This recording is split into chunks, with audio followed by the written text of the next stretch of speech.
साङ्ग्रहण्येष्यायजते इमान् जनतागुम् सङ्गृह्णानीति द्वादशारत्नीरसना भवति द्वादशमासाः संवत्सरः संवत्सरमेवावरुन्धे मौञ्जी भवति ऊर्ध्वै मुञ्जाः ऊर्जमेवावरुन्धे चित्रानक्षत्रम् भवति चित्रम् वा एतत्कर्म यदश्वमेधः समृद्ध्यै पुण्यनामदेवयजनमध्यवस्यति पुण्यामेव तेन कीर्तिमभिजयति अवदाति ऋत्विजः समावहन्त्यासु ब्रह्मण्यायाः सुवर्गस्य लोकस्य समष्ट्यै केशश्मश्रुवपते नखानि निकृन्दते ददो धावते स्नाति अहदम् वासः परिधत्ते पाप्मनोपहत्यै वाचम् यत्त्वोपवसते स्वर्गस्य लोकस्य गुप्त्यैः रात्रिम् जागरयन्त आसते सुवर्गस्य लोकस्य समष्ट्यै चतुष्टय्य आपो भवन्ति चतुस्रभो वा अश्वप्राजापत्यः समृद्ध्यै तादिभ्यः समाभृता भवन्ति दिक्षु वा आपः अन्नम् वा आपः अभ्यो वा अन्नम् जायते यदेवाभ्योऽन्नम् जायते तदवरुन्धे तासु ब्रह्मौदनम् पचति रेत एव तद्धदाति चतुःशरावो भवति दिक्ष्वेव प्रतितिष्ठति उभयतो रुक्मौ भवतः उभयत एवास्मिन् रुचम् ददाति उद्धरति श्रुतत्वाय सर्पिष्वान् भवति मेध्यत्वाय चत्वार आर्षेया प्राश्नन्ति दिशामेव ज्योतिषि जुहोति चत्वारि हिरण्यानि ददाति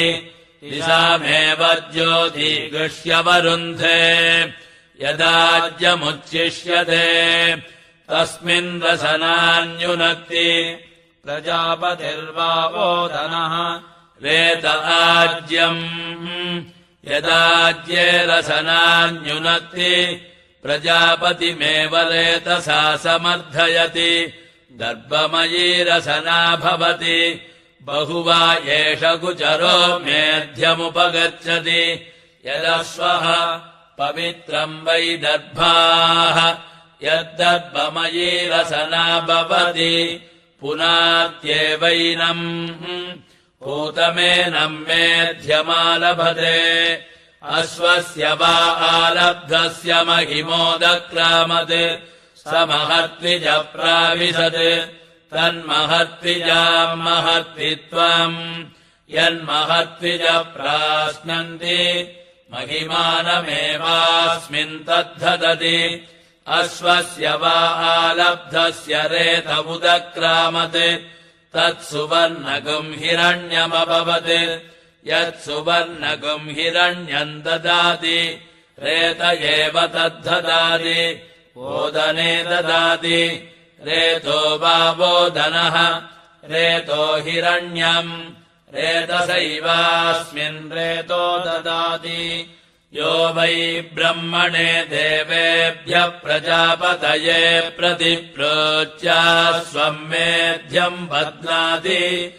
आदेवताभ्यो वृच्यते पापीयान् भवति यः प्रतिप्रोच्य न देवताभ्य आवृच्यते वसीयान् भवति यदाह ब्रह्मन्न स्वम् मेध्यम् वंस्यामि देवेभ्यः प्रजापतये राध्यासमिति ब्रह्म वै ब्रह्मा ब्रह्मण एव देवेभ्यः प्रजापतये प्रतिप्रोच्या स्वम् मेध्यम् बध्नाति न देवताभ्य आवृष्यते वसीयान् भवति देवस्य त्वाशविदुः प्रसव इति रसनामादत्ते प्रसूत्यै अश्विनो बाहुभ्यामित्याह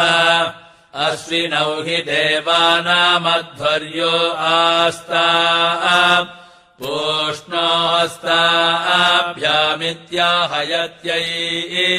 वृद्धम् वा एतद्यज्ञस्य यदयजुष्टेन क्रियते इमामगृह्णन्नसनामृतस्येत्यदि वदति यजुष्कृत्यै यज्ञस्य समृद्ध्यै तदाहुः द्वादशारत्नीरसना कर्तव्या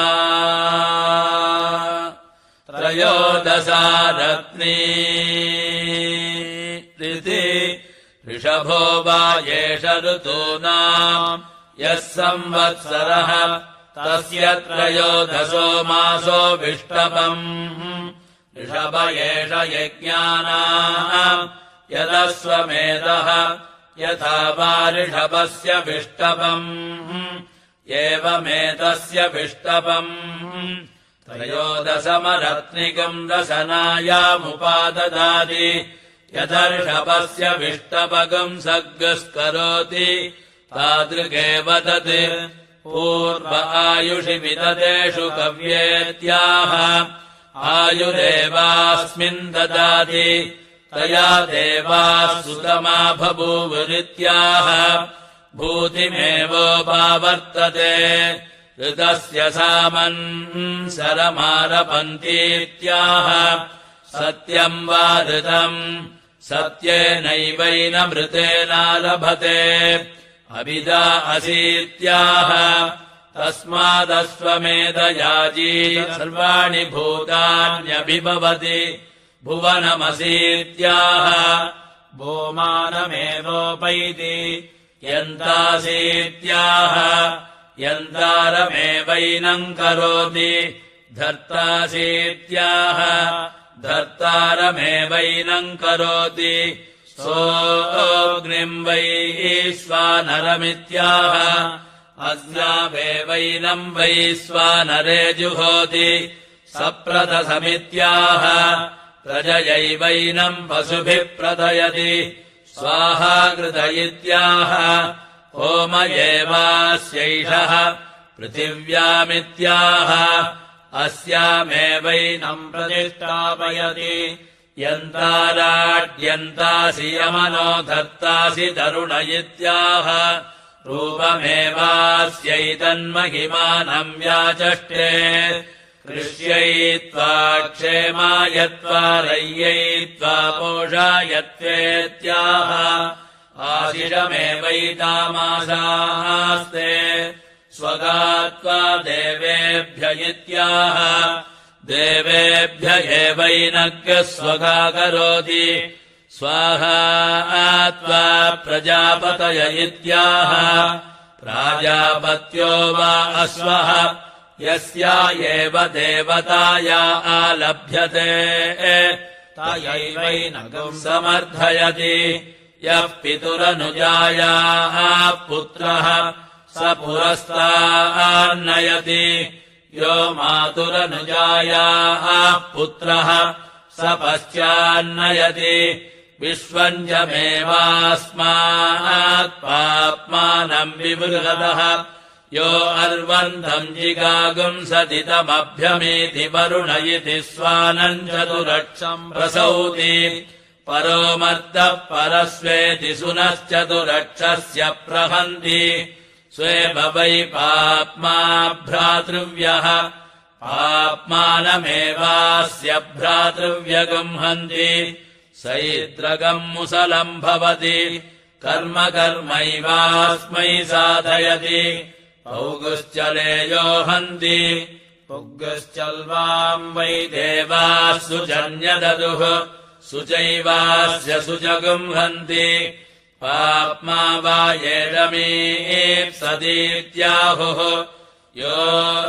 स्वमेधेन यजत इति अश्वस्यादस्पदमुपास्यति वज्री वा अश्वप्राजापत्यः वज्रेणैव पाप्मानम् भ्रातृव्यमवक्रामति दक्षिणापप्लावयति पाप्मानमेवास्माच्चमलमपप्लावयति ऐशीकवुदूहो भवति आयुर्वायिषीकाः आयुरेवास्मिन् ददति अमृतम् वायिषीकाः अमृतमेवास्मिन् ददति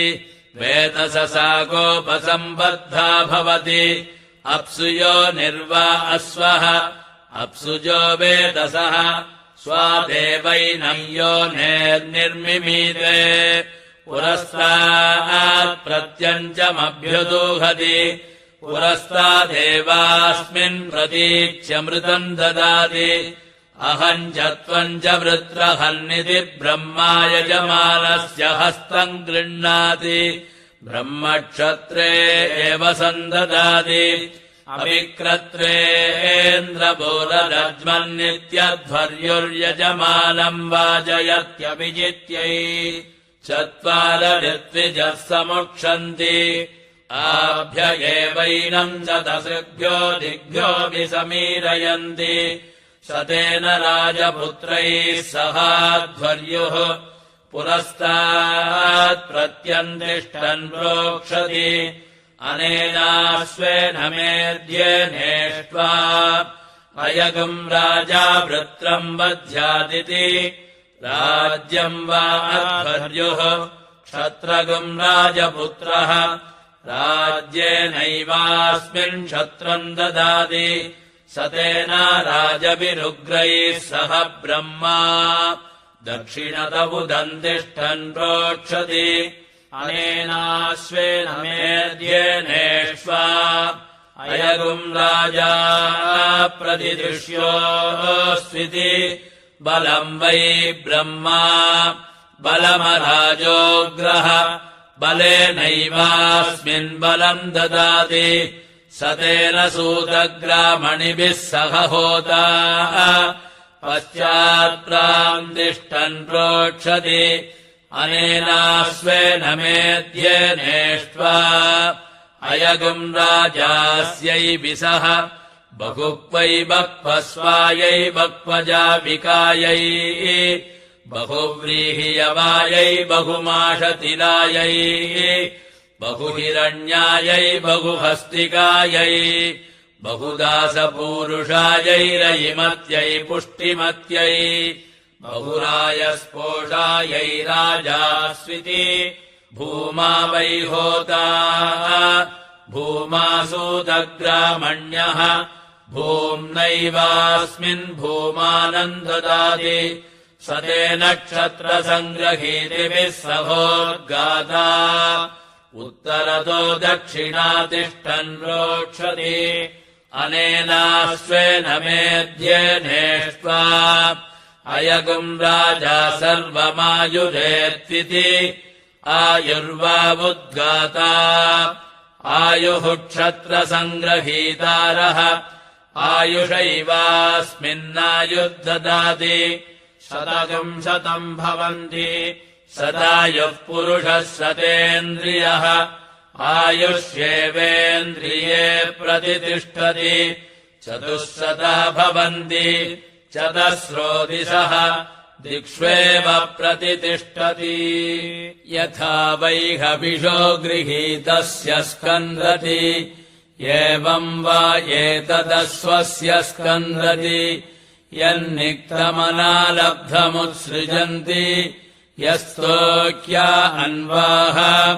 सर्वभूतमेवैनम् करोत्यस्कन्धाय अस्कन्नगुंहितत्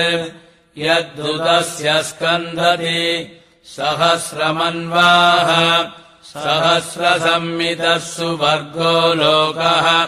सुवर्गस्य लोकस्याभिजित्यै यत्परिमिता अनुब्रूयात् परिमितमवरुन्धीत अपरिमिता अन्वाः अपरिमितः सुवर्गो लोकः सुवर्गस्य लोकस्य समष्ट्यै स्तोक्या जुहोति या एव वर्ष्या आपः ता अवरुन्धे अस्याञ्जुहोति इयम् वा अग्निर्वैश्वानरः अस्यामेवैनाः प्रतिष्ठापयति उवाचः प्रजापतिः स्तोक्यासु वा अहमश्वमेधकम् सग्स्थापयामि तेन ततः सग्स्थितेन चरामीति अग्नये स्वाहेत्याह अग्नय एवैनम् जुहोति सोमाय स्वाहेत्याह सोमायैवैनम् जुहोति सवित्रे स्वाहेत्याह सवित्र एवैनम् जुहोति सरस्वत्यै स्वाहेत्याह सरस्वत्या एवैनम् जुहोति पूष्णे स्वाहेत्याह पूष्ण एवैनम् जुहोति बृहस्पतये स्वाहेत्याह बृहस्पतय एवैनम् जुहोति अपामोदाय स्वाहेत्याह अभ्य एवैनम् जुहोति वायवे स्वाहेत्याह वायव एवैनम् जुहोति मित्राय स्वाहेत्याह मित्रायैवैनम् जुहोति वरुणाय स्वाहेत्याह वरुणायैवैनम् जुहोति एताभ्य एवैनम् देवताभ्यो जुहोति दश दश सम्पादम् जुहोति दशाक्षरा विराट् अन्नम् विराट् विराजैवान्नाद्यमवरुन्धे प्रवायेषोऽस्माल्लोकाश्च वदे यः पराजीराहुतिर्जुहोति पुनः पुनरभ्यावर्तम् जुहोति अस्मिन्नेव लोके प्रतितिष्ठति एतागम् हवावसोऽस्वमेधस्य सग्स्थितिमुवाचास्कन्धाय अस्कन्नगुम् हि तद् यद्यज्ञस्य सग्स्थितस्य स्कन्दति प्रजापतये त्वाजुष्टम् प्रोक्षामीति पुरस्तात् प्रत्यन्दिष्टन् प्रोक्षति प्रजापतिर्वै देवानामन्नादो वीर्यावान् अन्नाद्यमेवास्मिन् वीर्यम् ददाति तस्मादस्वः पशूनामन्नादो वीर्यावत्तमः इन्द्राग्निभ्यान्वेदि दक्षिणतः इन्द्राग्नी वै देवानामोजिष्टौ बलिष्टौ ओज एवास्मिन् बलम् ददाति तस्मादस्वः पशूनामोजिष्टो बलिष्ठः वायवेत्वेति पश्चात् वायुर्वै देवानामासुः सारसारितमः जवमेवास्मिन् ददाति तस्मादस्वः पशूनामासुः सारसारितमः विश्वेभ्यः स्वादेवेभ्य इत्युत्तरतः विश्वे वै देवा देवानाम् यशस्वितमाः यश एवास्मिन् ददाति तस्मादस्वः पशूनाम् यशस्वितमः देवेभ्यस्त्वेत्यधस्तात् देवा वै देवानामपचिततमाः अपचितिमेवास्मिन् ददाति तस्मादस्वः पशूनामपचिततमः सर्वेभ्यः स्वादेवेभ्य इत्युपरिष्टात् सर्वे वै देवा स्विषिमन्तो हरस्विनः त्विषिमेवास्मिन् हरो ददाति तस्मादस्वपशूनाम् विषिमान् घरस्वितमः दिवे त्वान्तरिक्षाय त्वा पृथिव्यै त्वेत्याह येभ्य एवैनम् लोकेभ्यः प्रोक्षति सते त्वाभ्यः सौषधीभ्यः स्वा विश्वेभ्यः स्वा भूतेभ्य इत्याह तस्मादस्वमेधयाजिनगुम् सर्वाणि भूतान्युपजीवन्ति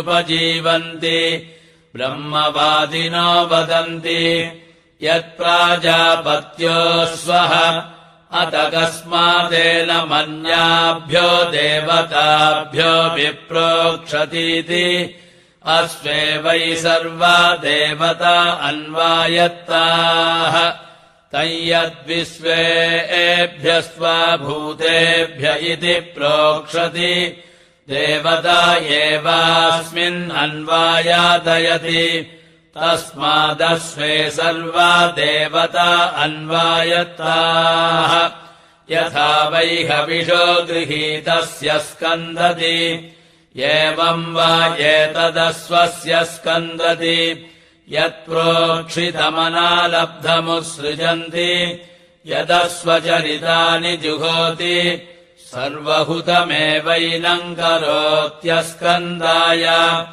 अस्कन्नगुम् हि तत् यद्दुतस्य स्कन्दति ईङ्काराय स्वाहेङ्कृताय स्वाहेत्याह एतानि वा अस्वचरितानि चरितैरेवैनगुम् समर्थयति तदाहुः अनाहुतयो वा अस्वचरितानि नैताहोतव्या इति अथो कल्वाहुः होतव्या एव अत्र वावैवम् विद्वानस्वमेधगम् सर्गस्थापयति यदस्वचरितानि जुहोति तस्माद्धोतव्या इति बहिर्दावायेन मेतदायतनाद्ददाति भ्रातृव्यमस्मै जनयति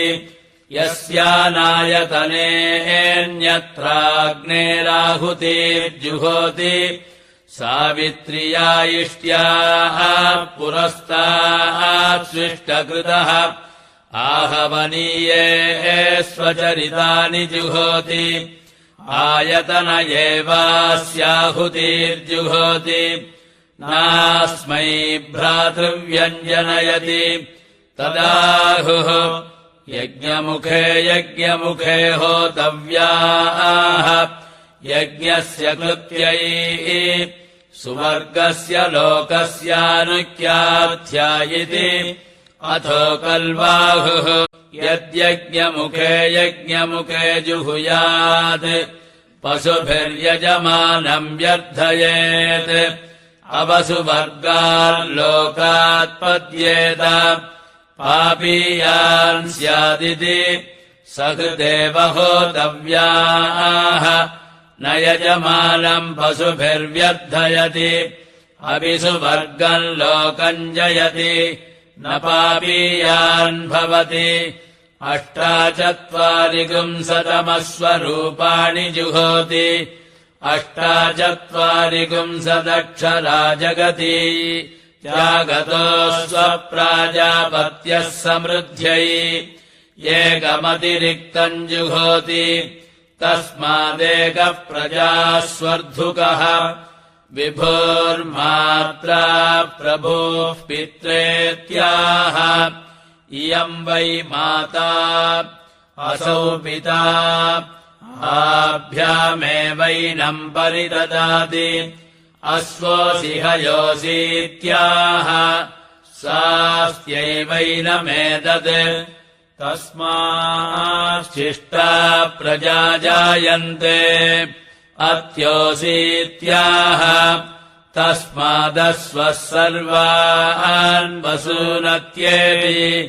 तस्मादस्वः सर्वेषाम् वसूनागश्रैष्ठ्यम् गच्छति प्रयसश्रैष्ठ्यमाप्नोति य एवम् वेद नरोऽस्यर्वासि सप्तिरसि वाज्यसीत्याह रूपमेवास्यैतन्महिमानम् व्याचष्टे ययुर्नामासीत्याह एतद्वा अश्वस्य प्रियम् नामधेयम् प्रियेणैवैनम् नामधेयेनाभिवदति तस्मादप्यामित्रौ सङ्गत्य नाम्ना चेद्वयेते मित्रमेव भवतः आदित्यानाम् वत्वान् विहीत्याह आदित्यानेवैनम् गमयति अग्नये स्वाहा स्वाहेन्द्राग्निभ्यामिति पूर्वहोमाञ्जुहोति पूर्व एव द्विषन्तम् भ्रातृव्यमतिक्रामति भूरसि भुवे त्वा भव्याय त्वा भविष्यते त्वेत्युत्सृजति सर्वत्वाय देवा आशापालायेतम् देवेभ्यो स्वम् मेधाय प्रोक्षितम् गोपायतेत्याह सतम् वैतल्प्या राजपुत्रा देवा आशापालाः तेभ्य एवैनम् परिददाति ईश्वरो वा अश्वप्रमत्तः परावतम् गन्तो इह धृतिः स्वाहेह विधृतिः स्वाहेहरन्ति स्वाहेकरमति स्वाहेति चतुषु पत्सु जुहोति एता वा अश्वस्य बन्धनम् ताभिरेवैनम् बध्नाति तस्मादश्वप्रमुक्तो बन्धनमागच्छति तस्मादश्वप्रमुक्तो बन्धनम् न जहाति राष्ट्रम् वा अश्वमेधः राष्ट्रे खलु वा एते व्यायच्छन्ते ये स्वम् मेध्यगुम् रक्षन्ति तेषाम् य उदृजम् गच्छन्ति राष्ट्रादेवते राष्ट्रम् गच्छन्ति अथ य उदृजन्न गच्छन्ति राष्ट्रादेवते व्यवच्छिद्यन्ते परा वा एष शिष्यते यो बलो स्वमेधेन यजते यदमित्रा अश्वम् विन्देरन् अन्येतास्य यज्ञः चतुःशता रक्षन्ति यज्ञस्याघाताय अधान्यमानीय प्रोक्षेयुः सैव ततः प्रायश्चिद्धिः प्रजापतिरकामयता स्वमेधेन यजेयेति सतपोतप्यत तस्य ते पानस्य सप्तात्मनो देवता उदग्रामन् सा दीक्षा भवति स एतानि वै स्वदेवान्यपश्यत् तान्यजुहोत् तैर्वै स दीक्षामवालुन्ध यद्वै स्वदेवानि जुहोति दीक्षामेव तैर्यजमानो वरुन्धे सप्त जुहोति सप्तहिता देवता उदग्रामन् अन्वहम् जुहोति अन्वहमेव दीक्षामवरुन्धे त्रीणि वै स्वदेवानि जुहोति चत्वार्यो ग्रहणानि सप्त सम्पद्यन्ते सप्त वै शीर्षण्या प्राणाः प्राणादीक्षा प्राणैरेव प्राणान् दीक्षामवरुन्धे एकविगंसतिम् वै स्वदेवानि जुहोति एकविगंसतिर्वै देवलोकाः द्वादशमासाः पञ्चर्तवः त्रय इमे लोकाः असावादित्य एकविगुंसः एष सुवर्गो लोकः तद्दैव्यम् क्षत्रम् साश्रीः तद्ब्रह्मस्य विष्टपम् तत्स्वाराज्यमुच्यते त्रिपुंसतमो ग्रहणानि जुहोति त्रिपुंसदक्षरा विराट् अन्नम् विराट् विराजैवान्नाद्यमवरुन्धे त्रेधा विभज्य देवतान् जुहोति त्र्यावृतो वै देवाः त्र्यावृत इमे लोकाः येषाम् लोकानामाप्त्यै येषाम् लोकानाम् क्लृप्त्यै अपवायेतस्मात् प्राणाक्रामन्ति यो दीक्षामतिरेचयति सप्ताहम् प्रचरन्ति सप्त वैशीर्षण्याः प्राणाः प्राणादीक्षा प्राणैरेव प्राणाम् दीक्षामवरुन्धे पूर्णाहुतिमुत्तमाम् जुहोति सर्वम् वै पूर्णाहुतिः सर्वमेवाप्नोति अथो इयम् वै पूर्णाहुतिः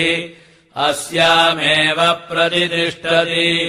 प्रजापतिरस्वमेधमसृजत तगुम् सृष्टन्न किञ्चनोदयच्छत् तम् वै स्वदेवान्येवोदयच्छन् यद्वै स्वदेवानि जुहोति यज्ञस्योद्यत्यै स्वाहादिमादीदाय स्वाहा स्वाहाधीतम् मनसे स्वाहा स्वाहा मनः प्रजापतये स्वाहा काय स्वाहा कस्मै स्वाहा कथमस्मै स्वाहेति प्राजापत्ये मुख्ये भवतः प्रजापतिमुखाभिरेवैनम् देवताभिरुद्यश्चते अदित्यै स्वाहादित्यै मह्यै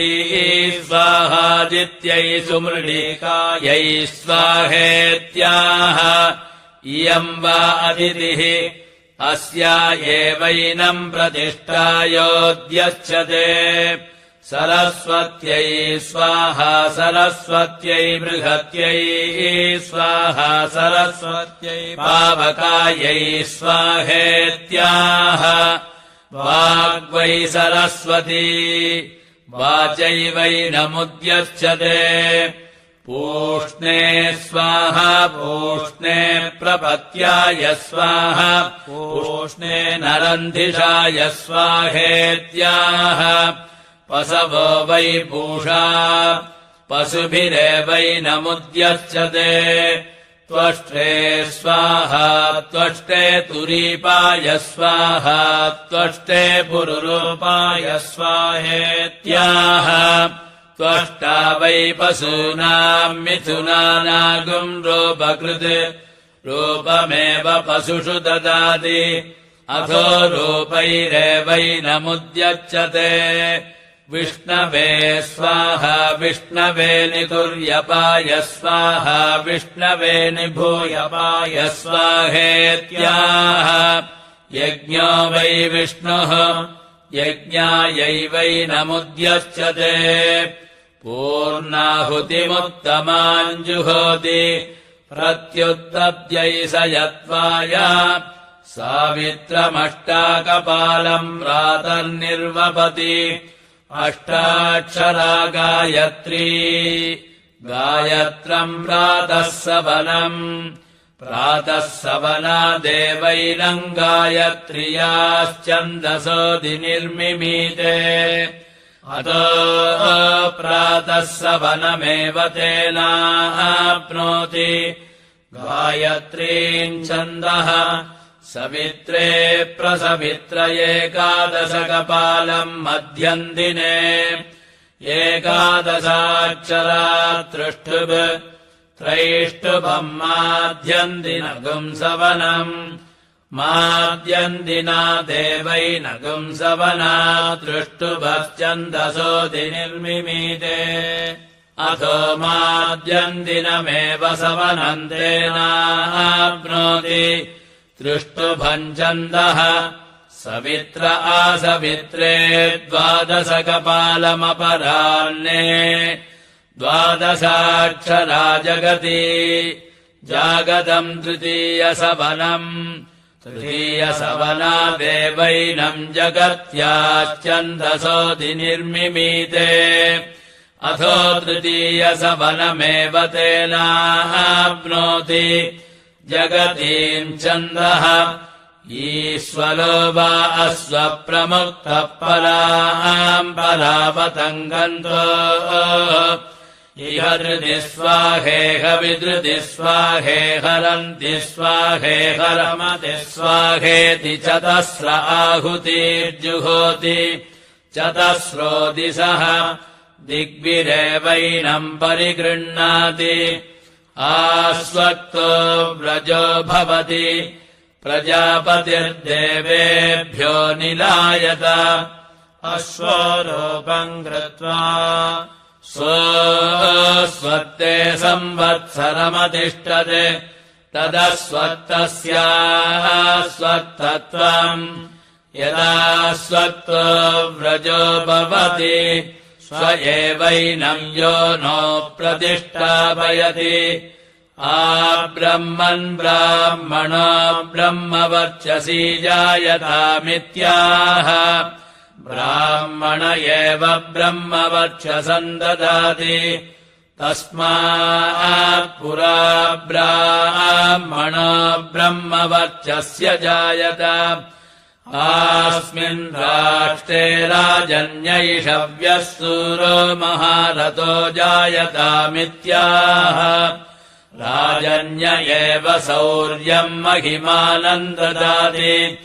तस्मात् पुरा राजन्यैषव्यः सूरो महारथो जायत दोग्ध्रीधेनुरित्याह धेन्वामेव पयो ददाति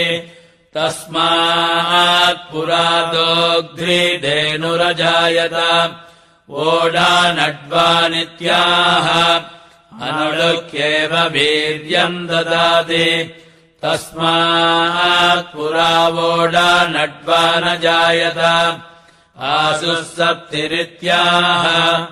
अश्व एव जवम् ददाति तस्मात् पुरासुरस्वो जायत पुरन्धिर्योषेत्याह योषित्येव रूपम् ददाति तस्मात् श्रीयुवतिः प्रिया भावुका जिष्णुरथेष्टा इत्याह आह वै तत्र जिष्णुरथेष्टा जायते यत्रैतेन यज्ञेन यजन्ते सभेयो युवेत्याह यो वै पूर्ववयसि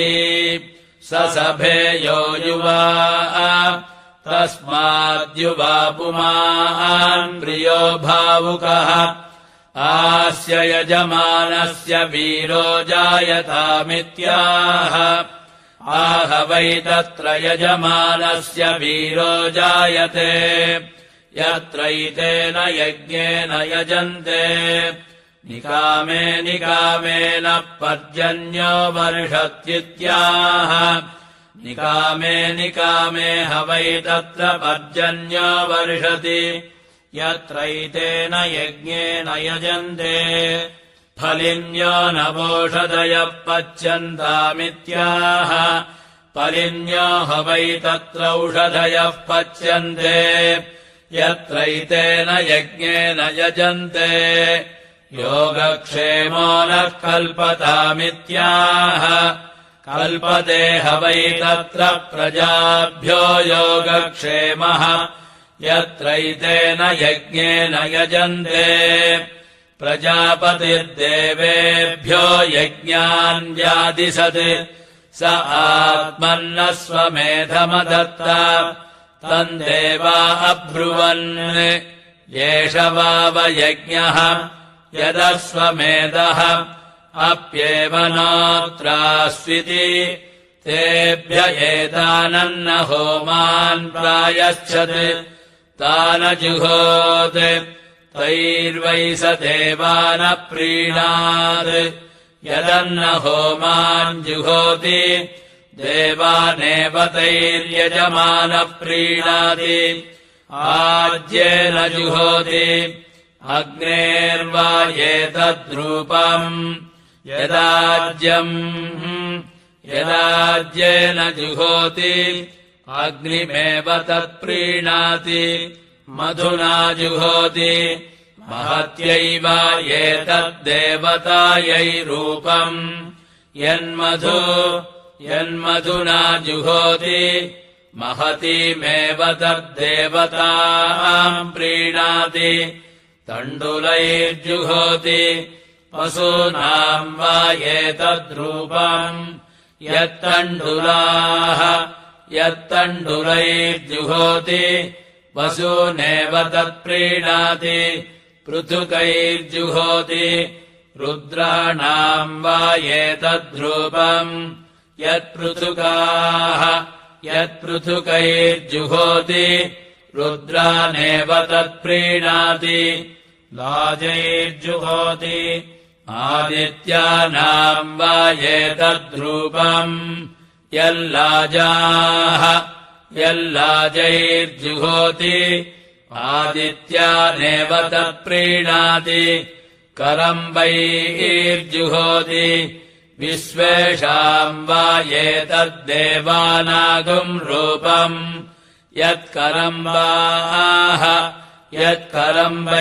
यत्करम्बैर्जुहोति विश्वानेव तद्देवान् प्रीणाति धानाभिर्जुहोति नक्षत्राणाम् वा एतद्रूपम् यद्धानाभिर्जुहोति नक्षत्राण्येव तत्प्रीणाति सक्तुभिर्जुहोति प्रजापतेर्वा एतद्रूपम् यत्सत्तुभिर्जुहोति प्रजापतिमेव तत्प्रीणाति मसूस्यैर्जुहोति सर्वासाम् वा एतद्देवतानागम् रूपम् यन्मसूस्यैर्जुहोति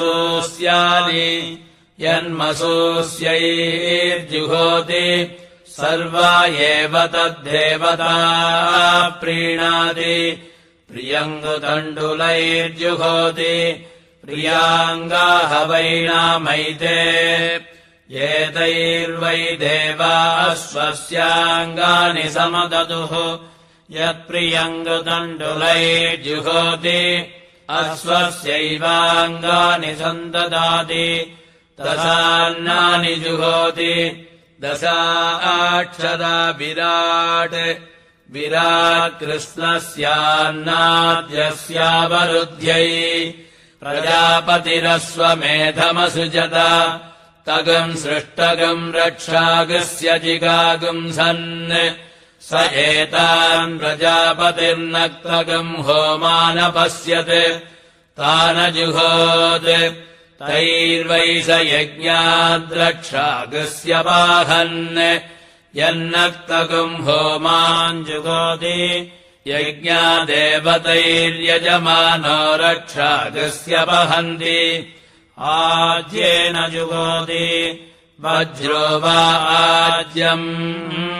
वज्रेणैव यज्ञाद्रक्षागस्य वहन्ति आज्यस्य प्रतिपदम् करोति प्राणो वा आज्यम् मुखत एवास्य प्राणम् ददाति अन्नहोमान् जुहोति शरीरवदेवावरुन्धे व्यत्यासम् जुहोति उभयस्यावरुध्यै नक्तम् जुहोति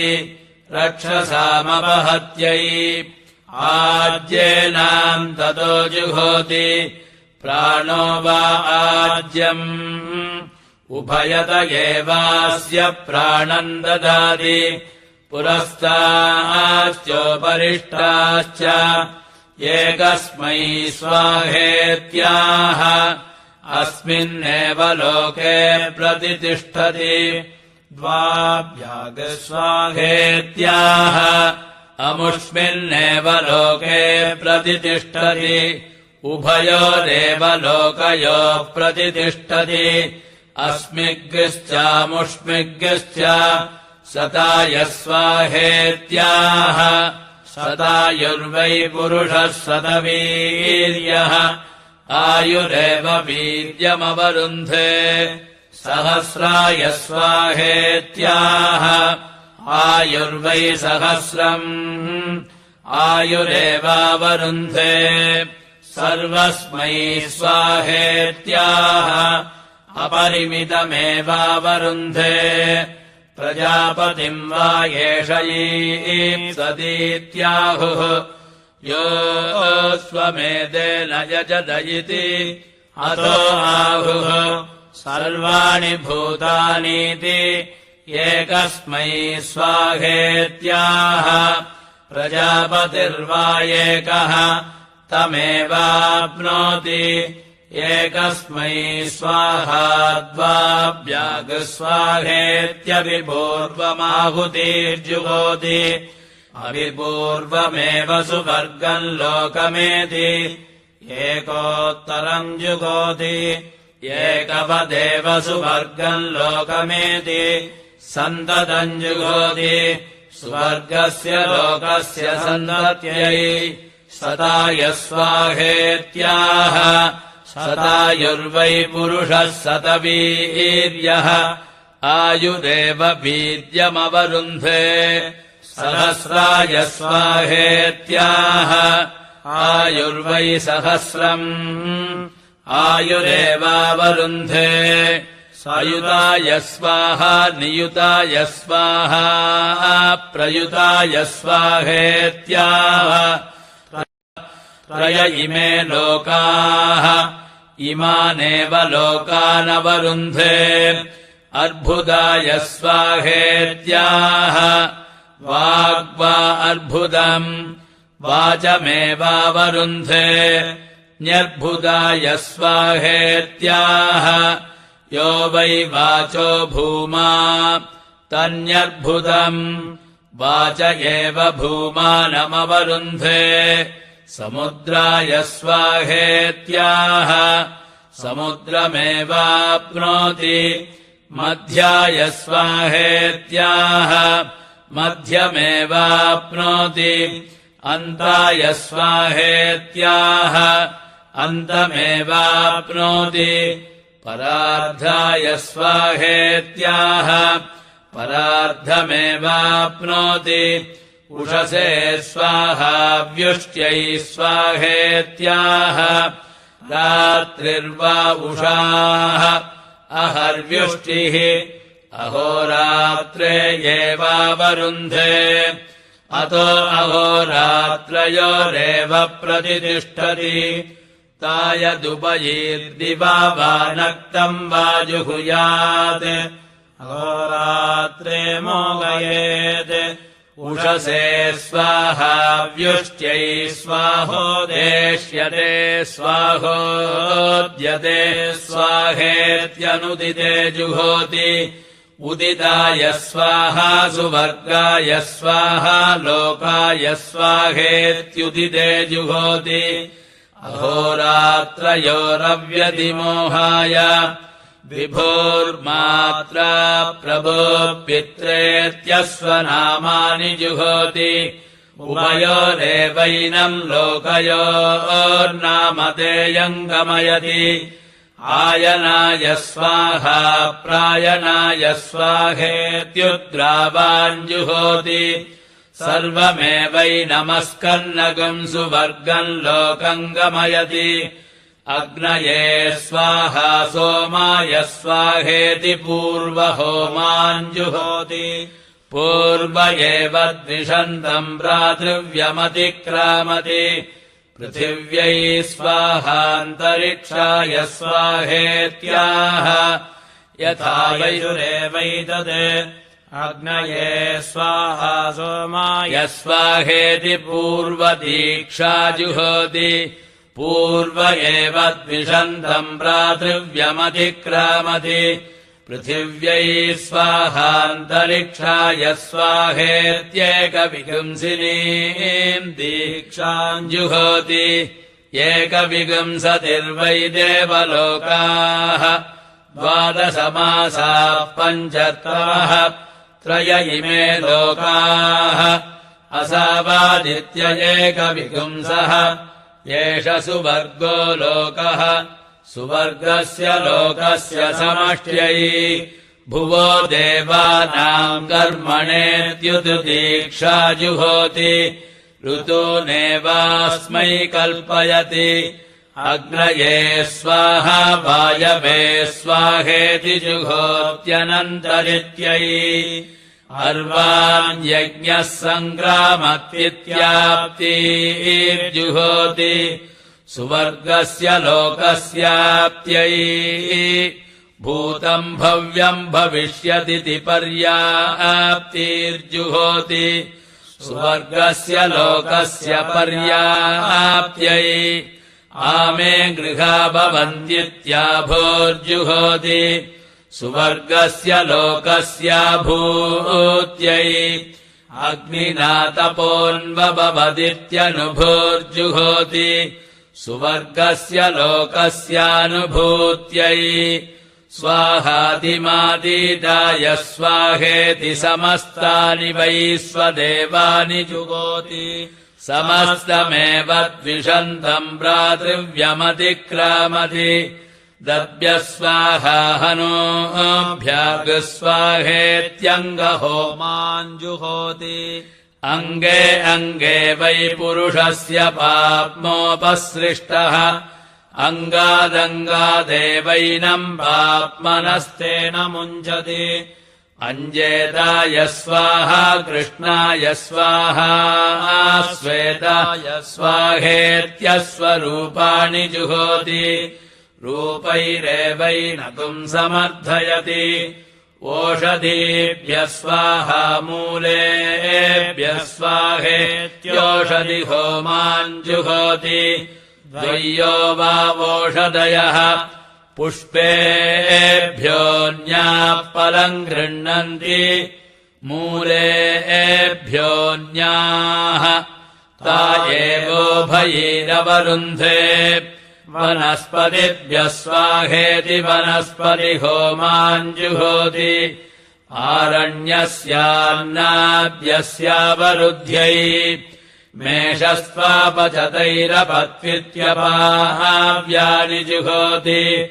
प्राणा वै देवा अपाव्याः प्राणानेवावरुन्धे कूप्याभ्यः स्वाहाभ्यः स्वाहेत्यपागुम् होमान् जुहोति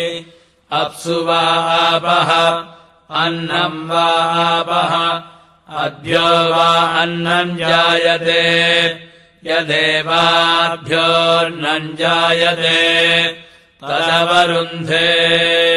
अम्भागुंसि जुहोति अयम् वै लोकोऽम्बागुंसि तस्य वसवोऽधिपतयः अग्निर्ज्योतिः यदम्बागुंसि जुहोति इममेव लोकमवरुन्धे वसूनागुंसायुज्यम् गच्छति अग्निम् ज्योतिरवरुन्धे नभागुंसि जुहोति अन्तरिक्षम् वै नभागुंसि तस्य रुद्राधिपतयः वायुर्ज्योतिः यन्नभागुंसि जुहोति अन्तरिक्षमेवावरुन्धे रुद्राणागुंसायुज्यम् गच्छति वायुम् ज्योतिरवरुन्धे महागुंसि जुहोति असौ वै लोको महागुंसि तस्याधित्या अधिपतयः सूर्यो ज्योतिः यन्महागुंसि जुहोति अमुमेव लोकमवरुन्धे आदित्यानागुंसायुज्यम् गच्छति सूर्यम् ज्योतिरवरुन्धे नमो राज्ञे नमो वरुणायेति यव्यानि जुहोति अन्नाद्यस्यावरुध्यै मयो भूर्वातो अभिवातोऽस्रायिति गव्यानि जुहोति पशूनामवरुध्यै प्राणाय स्वाहा व्यानाय स्वाहेति सन्तति होमाञ्जुहोति सुवर्गस्य लोकस्य सन्तत्यै सिताय स्वाहा सिताय स्वाहेति प्रमुक्तिर्जुहोति सुवर्गस्य लोकस्य प्रमुक्त्यै पृथिव्यै स्वाहान्तरिक्षाय स्वाहेत्याह यथा यजुरेवैतत् तत्पदे स्वाहा दन्तकाय स्वाहेति शरीरहोमाञ्जुहोति पितृलोकमेव तैर्यजमानो वरुन्धे कस्त्वायुनत्ति कस्त्वायुनस्त्विति परिधीन्युनत्ति इमे वै लोकाः परिधयः इमानेवास्मै लोकान्युनत्ति सुवर्गस्य लोकस्य समष्ट्यै यप्राणतो य आत्मदा इति महिमालौ जुहोति सुवर्गो वै लोको महः सुवर्गमेव ताभ्याम् लोकै यजमानो वरुन्धे आब्रह्मन् ब्राह्मणा ब्रह्मवर्चसा जायतामिति मिति समस्तानि ब्रह्मवर्चसानि जुहोति ब्रह्मवर्चसमेव तैर्यजमानो वरुन्धे जज्ञबीजमिति जुहोत्यनन्तरित्यै अग्नये समनमत्पृथिव्यै समनमतिति सन्नति होमाञ्जुहोति स्वर्गस्य लोकस्य सन्नत्यै भूताय स्वाहा भविष्यते स्वाहेति भूता भव्यौ होमौ जुहोति अयम् वै लोको भूतम् असौ भविष्यति अनयोरेव लोकयोः प्रतितिष्ठति सर्वस्याप्यै सर्वस्यावरुध्यै यदक्रन्दत्प्रथमम् जायमान इत्यस्वस्तोमीयम् जुहोति सर्वस्याप्यै सर्वस्य जित्यै सर्वमेव तेनाप्नोति सर्वम् जयति यो स्वमेधेन यजते यौचैनमेवम् वेद यज्ञगुम् रक्षागस्य जिगागुम् सन् स एतान् प्रजापतिर्नक्तगुम् होमानपश्यत् तानजुहोत् तैर्वै स यज्ञाद्रक्षागस्य पाहन् यन्नक्तगुम् होमाञ्जुहोति यज्ञादेवतैर्यजमानो रक्षागस्य पहन्ति उषसे स्वाहा व्युष्ट्यै स्वाहेत्यन्ततो जुहोति सुवर्गस्य लोकस्य समष्ट्यै एकयूपो वैकादशिनी वा अन्येषाम् यज्ञानाम् यूपा भवन्ति एकविगुंसिन्यस्वमेधस्य सुवर्गस्य लोकस्याभिजित्यै वैलुवो वा खादिरो वा पालासो वा अन्येषाम् यज्ञक्रतूनाम् यूपा भवन्ति राज्युताल एकविगुंसत्यरत्निरस्वमेधस्य सुवर्गस्य लोकस्य समष्ट्यै नान्येषाम् पशूनाम् ते जन्या अवद्यन्ति अवद्यन्त्यस्वस्य पाप्मा वै ते जनी पाप्मनोपहत्यै प्रक्षशाकायामन्येषाम् पशूनामभद्यन्ति वेतसशाकायामस्वस्य अप्सुयो निर्वा अश्वः अप्सुजो वेतसः स्वयेवास्य यो नाववद्यति यूपेषु ग्राम्यान् पशून् नियुञ्जन्ति आरोकेष्वारण्यान् धारयन्ति पशूनाम् व्यावृत्यै आग्राम्यान् पशून् लभन्ते प्रारण्यान् सृजन्ति पाप्मनोपहत्यै राज्युदालमग्निष्टम् विनोति भ्रूणहत्यायामपहत्यै पौतुद्रवा भवितो भवतः पुण्यस्य गन्धस्यावरुध्यै भ्रूणहत्यामेवास्मादपहत्या पुण्येन गन्धेन भयतः परिगृह्णाति षड्भैर्वा भवन्ति ब्रह्मवर्चसस्यावरुध्यै षट्कादिराः तेजसोऽवरुध्यै षट्पालासाः सोमपीतस्यावरुध्यै एकविंशतिः सम्पद्यन्ते एकविंशतिर्वै देवलोकाः द्वादशमासाः पञ्चर्तवः त्रय इमे लोकाः असावादित्य एकविंशः शेषसुवर्गो लोकः सुवर्गस्य लोकस्य समष्ट्यै 100 वसवो भवन्ति शतायुः पुरुषः सतेन्द्रियः आयुष्येवेन्द्रिये प्रतितिष्ठति सर्वम् वा अश्वमेध्याप्नोति अपरिमिता भवन्ति अपरिमितस्यावरुध्यै ब्रह्मवादिनो वदन्ति कस्मात् सत्यात् दक्षिणतोऽन्येषाम् पशूनामवद्यन्ति उत्तरतो स्वस्येति वारुणो वा अश्वः एषा वै वरुणस्य दिक् स्वायामेवास्य दिश्यवद्यति यदितरेषाम् पशूनामवद्यति सतदेवत्यन्तेनावरुन्धे चिरेग्नावति वैतसे कटेष्वञ्जिनोति अप्सुयो निर्वा अश्वः अप्सुजो वेतसः स्वयेवैनम् योनौ प्रतिष्ठापयति पुरस्तात् प्रत्यञ्चन्तु परम् चिनोति पश्चात्प्राचीनम् गोमृगम् प्राणापानावेवास्मिन् संयञ्चौ ददाति अश्वन्तु बलम् गोमृगमिति सर्वहुत एतान् जुहोति येषान् लोकानामभिजित्यै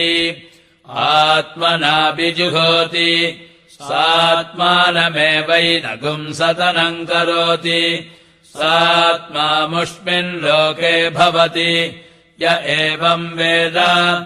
अथो वसो देवदाराम् तेनावरुन्धे इलुवर्दाय स्वाहा बलिवर्दाय स्वाहेत्याह संवत्सरो वा इलुवर्दः परिवत्सरो बलिवर्दः संवत्सरादेव परिवत्सरादायुरवरुन्धे आयुरेवास्मिन् ददाति तस्मादश्वमेधयाजी विश्वसामम् लोकमेति एकविंशोऽग्निर्भवति एकविंशस्तोमः एकविंशतिर्यूपाः यथा वा अश्वा वर्षभा वा वृषाणः सर्गस्फुरेरन् एवमेतत् सोमात् सर्गस्फुरन्ते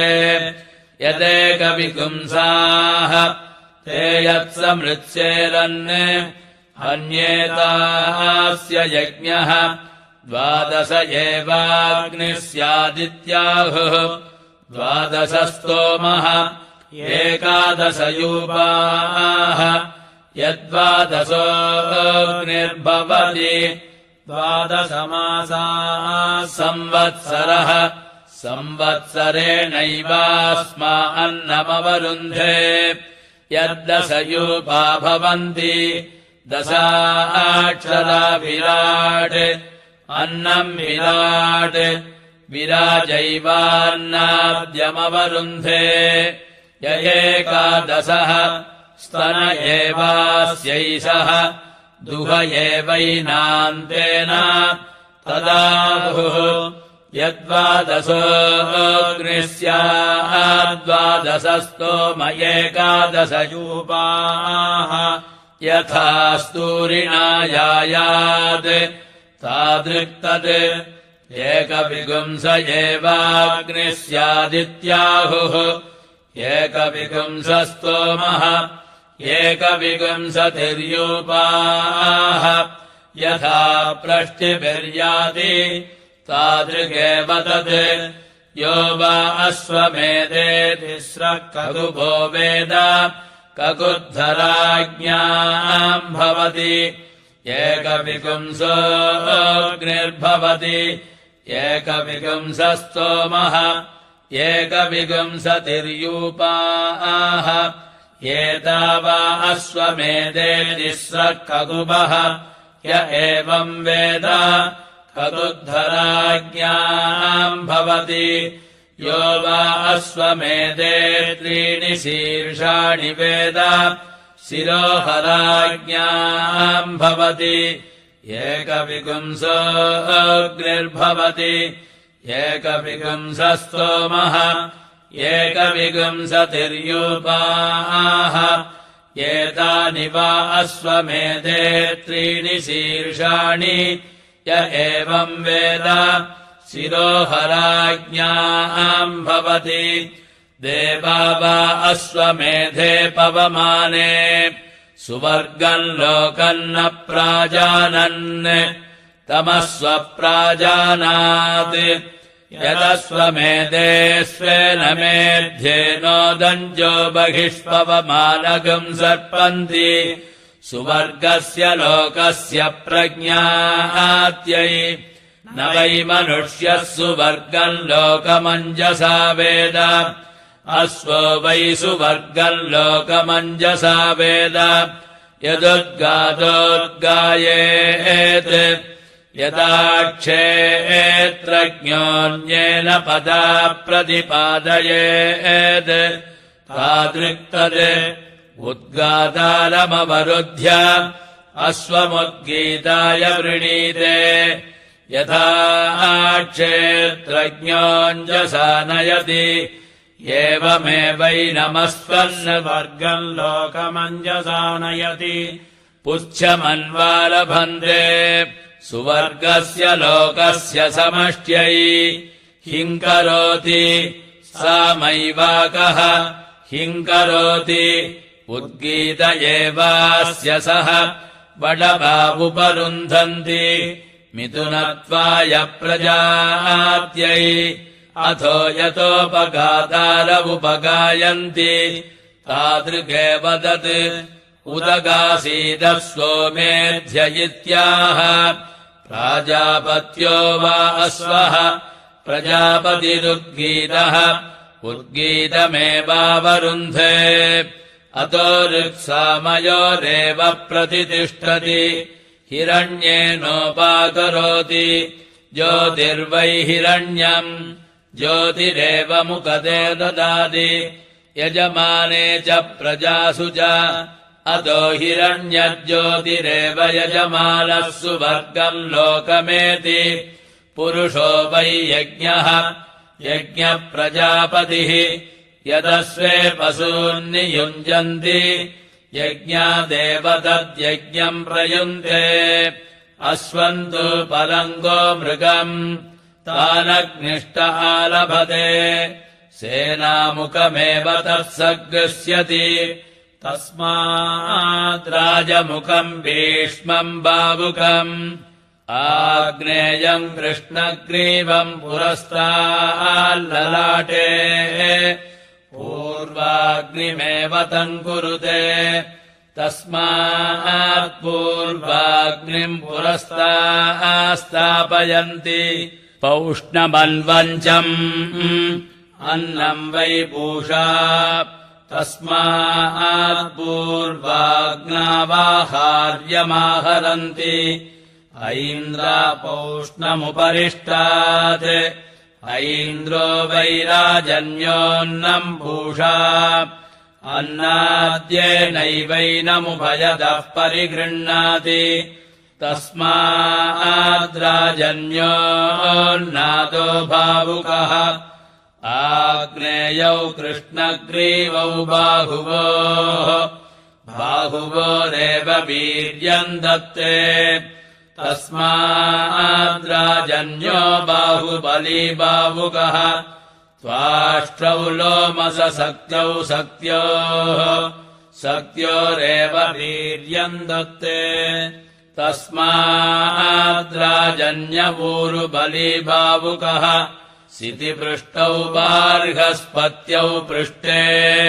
ब्रह्मवर्चसमेवोपरिष्टाद्धत्ते अतो कवचे एवैते अभितः पर्यूहते तस्माद्राजन्यः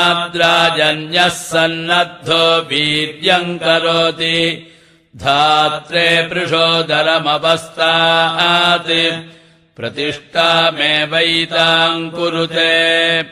अथो इयम् वै धाता अस्यामेव प्रतितिष्ठति शौर्यम् बलक्षम् पुच्छे उत्सेदमेव तम् कुरुते तस्मादुत्सेदं वये प्रजा अभिसहं प्रयच्छन्ति हरिः ओम्।